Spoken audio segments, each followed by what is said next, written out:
We're now going to talk about the composite pattern. The objective is to understand how the composite pattern works, what its roles and responsibilities are, its structure and behavior, and so on, as well as to understand how the composite pattern can be applied to make the expression tree structure more uniform and extensible.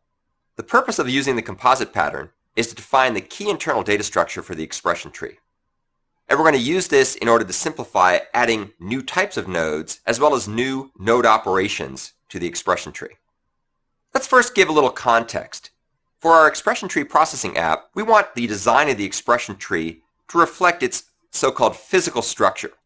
For example, we want the tree structure to contain binary and unary operators and operands. And we also want to make it so that we can add new operations to the nodes in the tree without requiring modifications to the structure and implementation of the tree itself. For example, we'd like to be able to have ways of printing the various nodes in the tree, evaluating the nodes in the tree, doing various kinds of semantic analysis, optimization, and so on. The problem here is if we tightly couple the expression tree data structures and functionality, it's going to impede extensibility. If you go back and you take a look at the algorithmic decomposition that we had discussed in lesson number 3, you'll see that the data structure for tree node was very strongly coupled.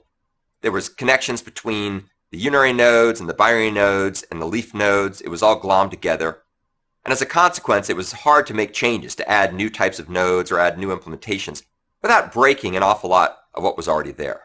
For example, if we tried to add support for a ternary node, major surgery was required in both the data structure as well as the functions that use the data structure directly based on type tags. We'd also, in general, like to avoid having to use type tags and switch statements in our code because those types of programming language features are very tedious and error-prone to program and to maintain over time. So what's the solution? Instead of hard-coding things, we're going to provide a recursive object structure that models the expression tree as a recursive collection of nodes. We're going to make sure we structure those nodes in a hierarchy that captures the properties of each node. For example, leaf nodes should contain no children, so we don't have to incur any space overhead for pointers in that particular case. Likewise, unary nodes recursively contain one other child node, which itself could be a sub-expression of the overall expression. Likewise, binary nodes recursively contain two other children nodes, a left child and a right child, which also can recursively be sub-expressions of the overall expression tree. We'd also like to find a way to be able to treat operators and operands uniformly. We want to be able to minimize the distinction between one of something versus many of something in order to avoid having to write special cases in our code. So how are we going to design this interface? Well, we're going to define an abstract base class called component node that's going to allow us to have composable expression tree node objects. There are a number of methods that are defined in the public part of this class. There's a few methods that access relevant fields. They may end up being no-ops for some of the subclasses, and we'll talk more about that when we talk about the pattern in a second. There are going to be methods for getting access to the item, getting access to the left child, the right child, and so on. There's also going to be another very important method, which is a hook method, which plays an essential role in later patterns like iterator and visitor that we're going to cover further in this session. This method is called the accept method. And as you can see here, it's a virtual method that takes a visitor. We'll talk more about that later. We then use this base class, this abstract base class component node, to be able to inherit other kinds of nodes we're going to use in the expression tree. Leaf node, composite unary node, composite binary node, etc. From a commonality and variability point of view, this component node base class interface is used by all the nodes in the expression tree. So everybody's going to have the same common set of interface methods. And yet we're going to get the approach for variability by allowing subclasses of component node to define the appropriate state and method implementations that are specific for particular types of nodes. Here's a quick view of the component node class hierarchy. If you take a look, note the inherent recursion in this hierarchy. So we have component node, which is a base class, and then we have leaf node, which is a component node. In other words, it inherits from component node. but it doesn't provide anything else. It just provides support for holding numbers. We then have a composite unary node, which also is a component node, and it also contains an instance of a component node. So that's a very curious recursive relationship. It both inherits from something and also has an instance of that something as well. Composite binary node goes one step further. It's a composite unary node, and it also has a component node as a data member. So it inherits the properties of composite unary node, including its data member, and then it adds another one. And then from there on, we can go ahead and inherit various other kinds of subclasses. Composite add node, composite subtract node, composite multiply node, composite unary node, and so on. And each of these things refines and extends what was defined in the base class and leverages through inheritance or aggregation the various elements.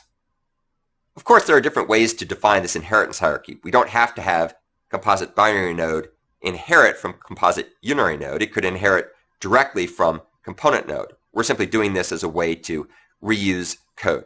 Now, it turns out that this particular way of arranging the software structure maps very nicely onto one of the Gang of Four patterns, the composite pattern. The intent of this pattern is to treat individual objects and multiple recursively composed objects uniformly. You should consider applying this pattern under a number of circumstances. If objects must be composed recursively, and there's no distinction between individual and composed objects, and objects in the structure can be treated uniformly. Now, it turns out that all of these conditions apply for our expression tree, so the composite's a good application of this pattern in this context. Here's a view that illustrates the structure and participants of the composite pattern, as well as mapping it to the particular elements we have in our expression tree processing app. We have a component, which defines a certain set of operations that are shared by all the different nodes. This maps, of course, to our component node from our expression tree processing app. We also have a composite, which is going to inherit from component and also contain one or more elements that point back to components. And this corresponds to things like composite unary node, composite binary node, composite add node, composite subtract node, and so on.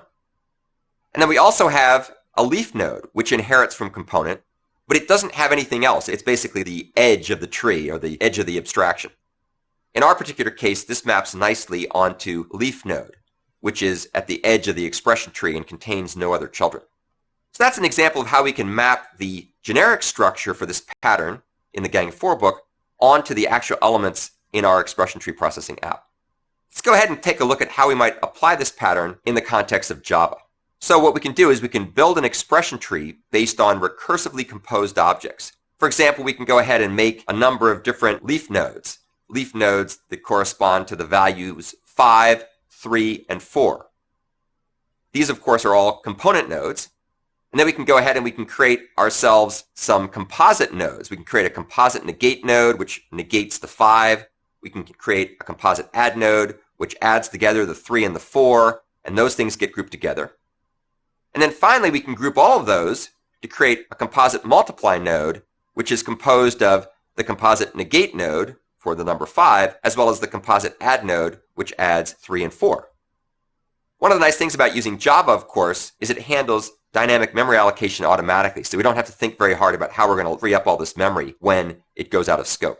Let's go ahead and take a look at the actual implementation code from the expression tree processing app we have written in Java, running in Android and command line environment, and I'll walk through some of the various classes that we've discussed here so you can see how they're implemented. We're now going to talk about how to implement the composite pattern in the context of the expression tree processing app. Here's a listing of all the files in the application, and we'll start by taking a look at component node. As you can see, component node is an abstract class. It defines the root of the composite hierarchy that we use for the expression tree. It has a number of methods implemented, most of which do nothing or throw exceptions. For example, it has an item method that simply throws an unsupported operation exception. It also has left and right accessor methods that return null. And finally, it has an except method that throws an unsupported operation exception as well. The reason why we define these implementations in this base class is so that we don't have to re-implement them in subclasses if they're intended to not be used for that particular part of the composite pattern. Let's now go ahead and take a look at the simplest subclass of component node. This is the leaf node class. As you can see, leaf node extends component node, and it plays the role of the leaf in the composite pattern. The most interesting thing it does is it defines a data member called item, which is used to store the value that's associated with a leaf node, or an operand in our case in the expression tree. Its constructor is used to set this value. It has an accessor method that returns the value, and it's got an accept method. The accept method is something we'll discuss in much greater detail later when we get to the visitor pattern. For right now, I'll simply mention that it performs a double dispatch with its visitor parameter in order to visit this particular leaf node and do something, perform some type of operation based on the type. Let's now go take a look at a couple of other subclasses of component node. For example, here's the so-called composite unary node. This plays the role of the composite in the composite pattern. Composite unary node extends component node, and it defines a right child. It also provides an accessor for getting the value of this right child. If we take a look at composite binary node, this is also playing the role of the composite in the composite pattern. It extends composite unary node, and it defines a left child. Its constructor can be used to construct both the left and the right child,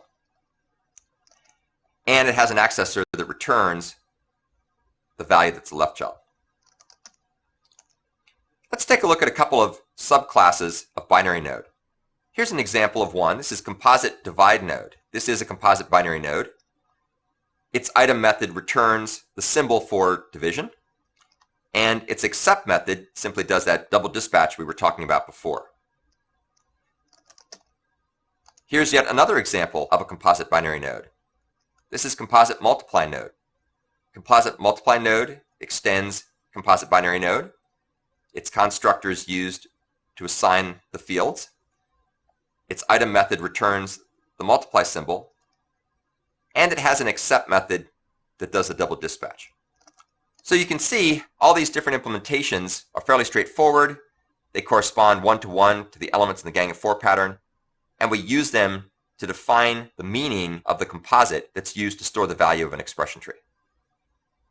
Now that we've taken a look at the implementation, let's go ahead and talk about some of the consequences, both pro and con, of applying this particular pattern. One of the nice things about applying composite is it emphasizes uniformity. It treats the components the same, regardless of their complexity and behavior. For example, we're able to iterate through all the various elements in our expression tree without revealing its internal structure, without having to think about whether it's actually a composite add node or a composite negate node, and so on. And this allows us to eliminate those pesky type tags and switch statements that plagued us when we did our algorithmic decomposition. We'll see later how we have to actually apply a few more patterns in order to make this completely seamless, but it really helps to simplify the overall design and keep things more uniform. Another nice thing about this design and this pattern is it helps us to be more extensible. New component subclasses work wherever existing ones do. So if we want to come along and add a new composite node for the modulus operator, it's just a simple matter of inheriting what we already have and overriding a few methods and plugging it directly into what we're doing. No other changes are required to the application or the client code. Another benefit of this pattern is its parsimony. Classes only need to include fields and data members that they actually use. So if you take a look here, you can see the component node has no data members whatsoever. Leaf node only adds the data member that's necessary to store integers, and composite unary node only keeps track of its right child, which is what it needs in order to do the negation operation properly. So this is very, very slim, lightweight, lean, and mean, doesn't require a lot of extra state. It's worth going back and comparing it with the algorithmic decomposition, which had a lot more going on in each tree node. There are, of course, some downsides. One of the downsides is perceived complexity. We may end up using what seems to be a prohibitively large number of classes and objects. Contrast the algorithmic decomposition, which had just one tree node struct, with the full-blown use of composite in the context of the expression tree processing app. And what you see here is we have many more classes involved. Clearly, if you don't understand the pattern, these classes may be a distraction. You may be drowning in abstraction. and that could be a problem. Another potential downside with composite is we have what could be awkward designs. We may end up with some overly fat interfaces for the composites, especially at the leaves of the tree. For example, the item method is unused for the composite nodes. It's only used for the leaf nodes. Likewise, the left and right method are only used in the composite nodes, but are not used in the leaf nodes. So you end up with some additional methods that are part of your interface, part of the surface area of your design, that just have to be ignored. And the pattern tells you to do that, but if someone doesn't quite understand the pattern, they may wonder why those methods are there. There's a number of different implementation considerations to think about when you decide to apply this pattern. For example, do components know about their parents? Is there some kind of back pointer that goes from a child up to its parent so you can traverse the tree in different ways? We didn't use that in our implementation, but in some environments that could be useful, even though it takes some additional space. Another question is, do you want to have a completely uniform interface for both the leaves and the composites? And clearly there's a trade-off here between uniformity and consistency versus parsimony, trying to keep things as minimal as possible. As we mentioned before, the leaf node inherits methods it doesn't really need, and that may be confusing if you don't understand this pattern.